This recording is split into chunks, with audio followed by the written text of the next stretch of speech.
महीना रहेला शहर में, आफत में जिंदगी हमार तोहरा घर में। रे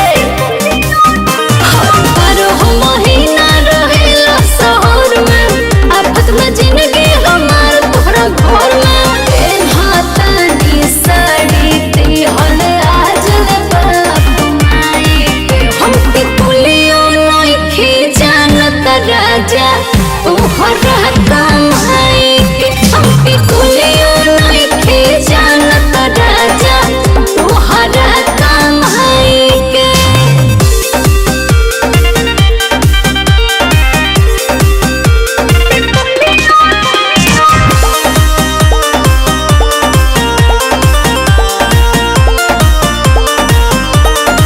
हमरे होके करेला तू हमरे से चोरी हो, चली जाइब जे छोड़ के सोचा जइब कवना रे हो। राजा सुना रहनिया सुधार रे राजा, हमर जीव जनी झार रे राजा। औरी सबके देला तू हिसाब पाई पाई के, हमके कुलियो नइखे जानत राजा तोहरा कमाई के। हमके कुलियो नइखे जानत राजा तोहरा कमाई के।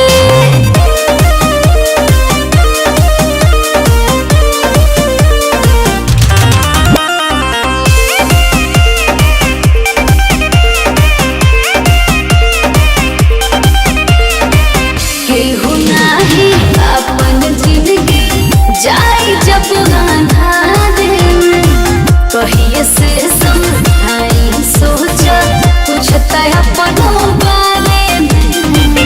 अरे पहले खुद के भला करो, जब बिगड़ी कहानियां ए सैया मिली हम ही से बनिया ए सैया।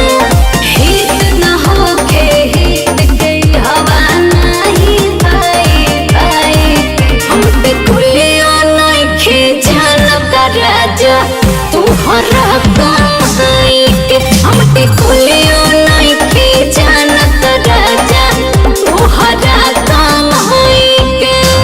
का दिल बड़ा तू आज ले हाँ।